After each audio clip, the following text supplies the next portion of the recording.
제19장 죄인들의 피와 예수님의 보혈. 이사야 63장 1에서 4절과 34장 2에서 8절에 나오는 예언의 말씀을 읽어보라. 성경은 지상으로 재림하시는 주 예수 그리스도께서 2억 명의 유엔군을 짓밟으실 때 그 피가 약 1.5m 높이에 296km 정도의 거리로 흐르게 될 것이라고 말씀하신다. 계시록 14장 20절. 이것은 고도의 비유적이고 묵시적인 표현이 아니라 이제 곧 얼마 지나지 않아 실제로 일어날 일이다. 스가랴 14장, 계시록 19장. 물론 피라는 주제가 그렇게 달가운 주제는 아니다. 그러나 사람이 태어나서 죽을 때까지 피만큼 중요한 것도 없다. 이는 육체의 생명이 피에 있음이라. 내가 그것을 너희에게 주어 제단 위에서 너희 혼들을 속죄케 하였나니 이는 혼을 속죄케 하는 것이 피이기 때문이라. 레위기 17장 11절. 사람의 피를 흘리는 사람은 사람에 의해서 자기의 피도 흘려지게 되리니 이는 주께서 하나님의 형상대로 사람을 지으셨음이라. 창세기 9장 6절. 1939년이 되어서야 지혈을 돕는 두 가지 요소, 비타민 K와 혈액 속의 응혈소인 프론트롬빈이 아기가 태어난 지 8일째에 최고조에 이른다는 사실이 밝혀졌다. 그래서 하나님께서는 8일째에 남자 아기들에게 할례를 주라고 유대인들에게 말씀하셨던 것이다. 창세기 17장 12절, 레위기 12장 3절. 성경에서 피라는 단어는 약 375개 구절에서 447회 정도 사용되고 있다. 피라는 단어가 처음으로 등장하는 것은 살인과 연관해서이고 창세기 4장 10절, 마지막으로 등장하는 것은 주님께서 돌아오실 때 피에 적신 옷을 입으실 것임을 말씀하는 구절에서이다. 계시록 19장 13절. 그런가 하면 진정한 그리스도인의 신앙도 피와 불가분의 관계에 있다. 이것이 바로 그리스도인의 신앙이 다른 모든 세상 종교들과 극명하게 다른 점이다. 오늘날 유대교를 비롯하여 이슬람교, 힌두교, 불교 등은 죄를 용서하기 위해 피가 흘려져야 한다는 것을 가르치지 않는다. 로마 카톨릭도 입으로는 피의 희생제를 드린다고 하지만 그들은 단지 알코올이 들어간 술을 마시고 있을 뿐이다. 그러나 성경은 다음과 같이 분명히 말씀한다. 율법에 따르면 거의 모든 것이 피로써 정결케 되나니 피 흘림이 없이는 죄사함이 없느니라. 히브리서 9장 22절. 하늘나라에는 어떻게 갈 수 있는 것인가? 물론은 갈 수 없다. 요한복음 3장 5, 6절. 오직 그리스도의 보혈로서만 갈 수 있는 것이다.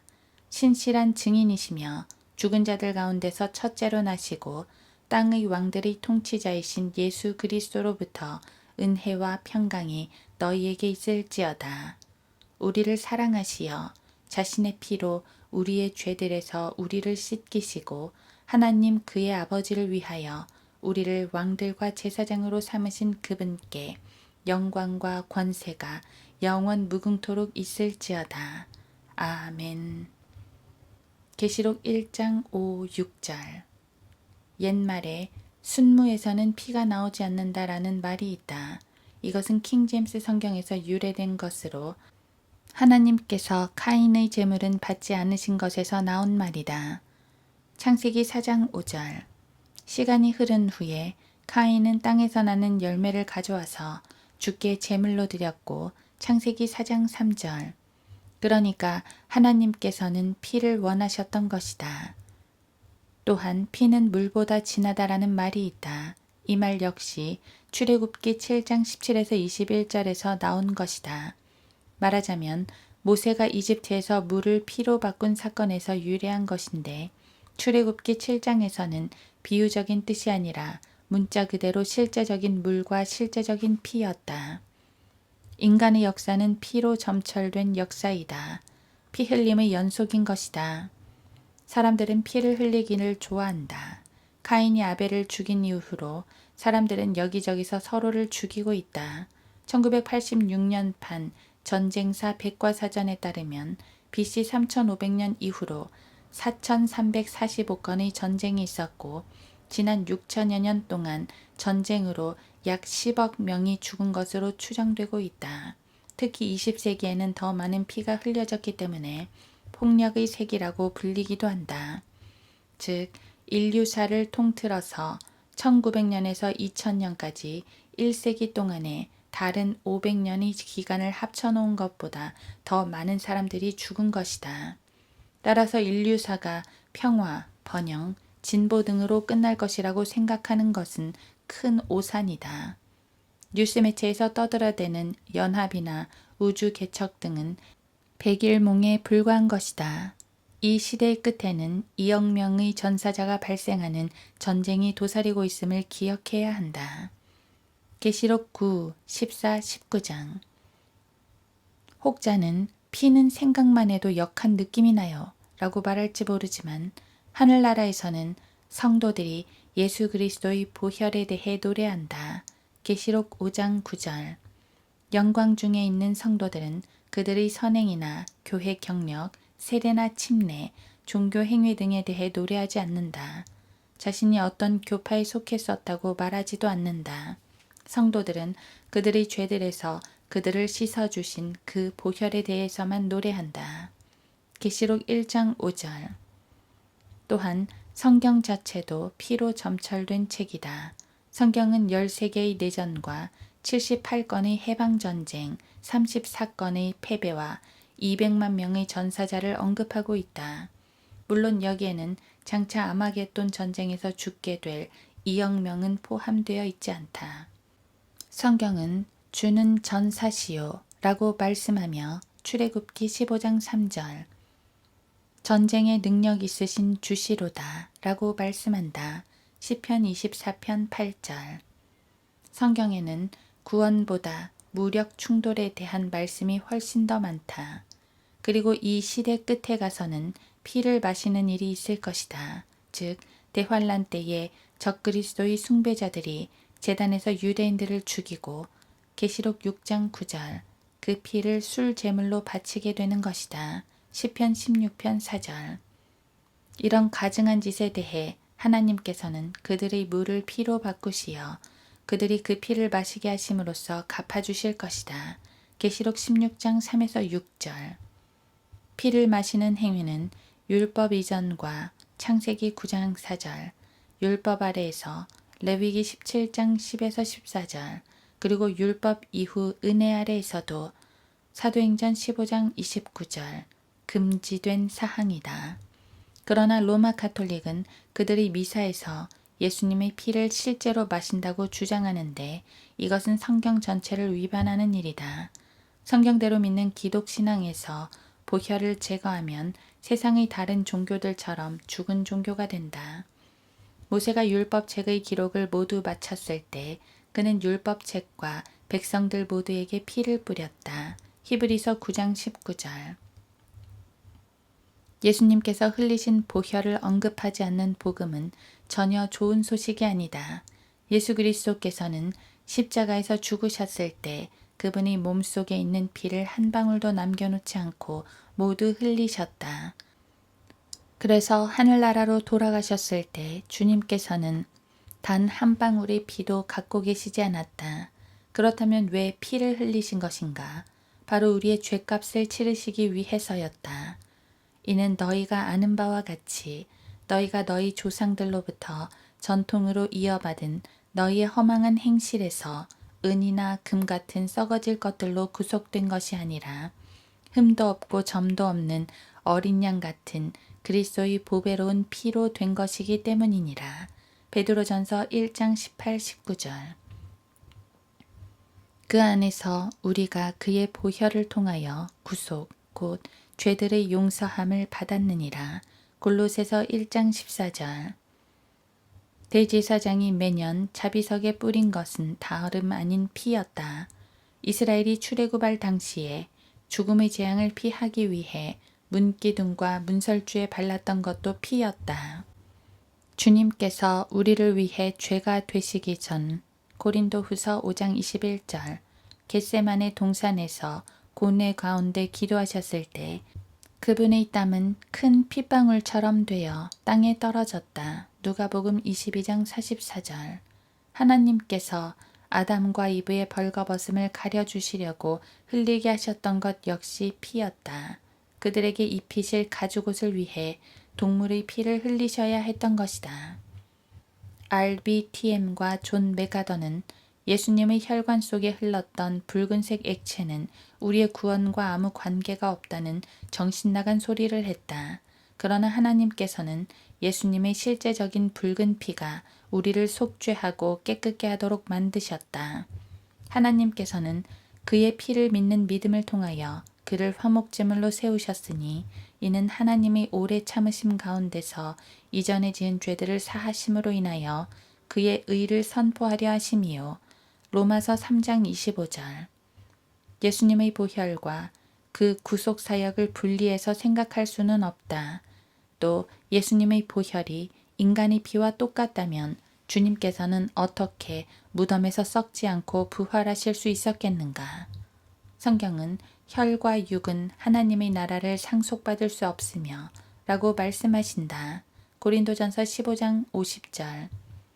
이유가 무엇인가? 인간의 피가 잘못되었기 때문이다. 우리의 피는 우리의 조상 아담에게서 나온 것이다. 고린도전서 15장 47에서 49절. 반면 예수님의 보혈은 그렇지 않다. 예수님은 아버지 하나님께로부터 피를 받으셨기에 그 피는 하나님의 피이다. 사도행전 20장 28절. 그래서 예수님의 보혈에는 특별한 효능이 있는 것이다. 육체의 생명이 피에 있다는 말씀을 감안하면 레위기 17장 11절. 예수님께서 지니셨던 생명은 어떤 생명인가? 당연히 영원한 생명이다. 요한일서 1장 1, 2절, 5장 11, 20절. 이처럼 주님의 보혈은 인간의 피와 같을 수가 없다. 이는 아담 안에서 모든 사람이 죽은 것 같이 그리스도 안에서 모든 사람을 살게 하려 함이라. 고린도전서 15장 22절. 언젠가 우리가 부활하게 되는 것도 우리가 예수 그리스도의 흘려진 보혈을 믿음으로써 의롭게 되었기 때문이고 또 의롭게 된 사람들은 그리스도의 부활에 참여하게 되기 때문이다. 로마서 3장 24, 25, 4장 24, 25절. 이렇듯 예수 그리스도께서 보혈을 흘리신 목적은 첫째로 율법의 요구를 충족시키기 위해서였다. 황소들과 염소들의 피가 죄를 제거할 수 없지만 히브리서 10장 4절. 율법은 무언가의 희생을 요구하고 있는 것이다. 구약에서 하나님께서는 죄를 사하는 근거로 피를 받으셨다. 히브리서 9장 22절. 그러나 죄들을 완전히 제거하기 위해서는 동물들의 피보다 더 좋은 것이 필요했다. 곧 죄가 없으신 분이 우리를 대신해서 죽으시어 피를 흘리셔야 했던 것이다. 이에 예수 그리스도께서는 십자가에서 우리를 위해 죽으심으로써 우리가 하나님께 빚진 것을 스스로 갚지 않아도 되도록 만드셨다. 예수님께서 그 보혈로 그 값을 치러 주신 것이다. 예수 그리스도께서 보혈을 흘리신 두 번째 목적은 우리를 지옥에서 구원하시기 위해서였다. 어느 유리공장의 한 화부가 용광로 속에 석탄을 삽으로 퍼넣고 있었을 때 한 목사가 그의 동료 화부와 함께 말하는 것을 엿듣게 되었다. 그들은 지옥에 대해 말하고 있었다. 그의 동료가 설교자에게 물었다. 지옥은 어떤 곳입니까? 그 목사가 대답했다. 지금 당신이 석탄을 넣고 있는 이 용광로와도 같은 곳입니다. 그 말을 엿들었던 화부는 다음 주일날 교회로 나가 목사에게 말했다. 저는 죽어서 용광로 같은 지옥에 가고 싶지 않습니다. 구원을 얻고 싶어 이렇게 왔습니다. 참으로 현명한 사람이다. 대부분의 사람들이 지옥을 믿지 않는데 그는 지옥을 믿고서 구원을 받기 위해 교회로 찾아온 것이다. 실제로 지옥에 간 다음에는 지옥이 있는 것을 깨닫고 지옥이 싫다고 말해봤자 아무 소용이 없다. 주님께서는 왜 십자가에서 목마르다 라고 부르짖으셨는가? 요한복음 19장 28절. 사실 그것은 지옥에 간 사람이 부르짖는 외침이었다. 누가복음 16장 24절. 그러니까 예수님께서는 바로 당신이 지옥불에 들어가지 말라고 그 보혈을 흘리신 것이다. 예수님의 보혈에는 능력이 있다. 죄인이 구원받기 위해 주 예수 그리스도의 보혈만을 신뢰한다면 그 사람 안에는 새로운 욕구를 가진 새 사람이 태어난다. 고린도후서 5장 17절. 물론 그리스도인은 새 사람을 입지 않으려 할 때도 있고 에베소서 4장 24절. 자기 몸의 지체들을 주님께 드리기를 거절하는 경우도 있다. 로마서 6장 19절. 위에 있는 것들에 마음을 두지 않는 순간도 있다. 골로새서 3장 2절. 그럼에도 새로운 피조물이 그 안에 형성되어 있기 때문에 이전엔 없었던 흥미와 욕구가 새롭게 생기게 된다. 그것이 바로 보혈의 능력이다. 전에 없었던 영적 분별력도 생기게 된다. 보혈은 그 사람이 미래를 보는 관점을 바꾼다. 구원받고 나면 사후의 삶에 대한 소망도 생긴다. 나는 이 세상에 대해서는 비관적이지만 사후의 생에 관한 한 그 누구보다도 낙관적이다. 나는 나 자신이 죄가 없는 몸을 입게 될 것임을 알고 있다. 로마서 8장 29절. 이보다 더 긍정적인 생각이 있을 수 있겠는가? 어느 찬송가 가사처럼 주님의 보혈에는 큰 능력이 있다네.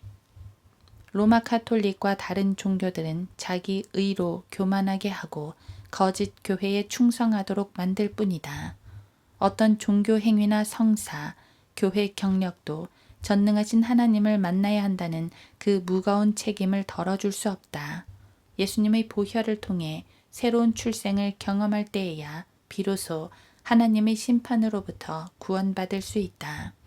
그리스도인은 보혈의 능력으로 죄와 세상과 마귀의 속박에서 벗어나 승리하는 삶을 살 수 있는 것이다. 하물며 영원하신 성령을 통하여 흠없는 자신을 하나님께 드린 그리스도의 피가 어찌 죽은 행실에서 너희 양심을 정결케 하여 살아계신 하나님을 섬기게 하지 못하겠느냐. 히브리서 9장 14절.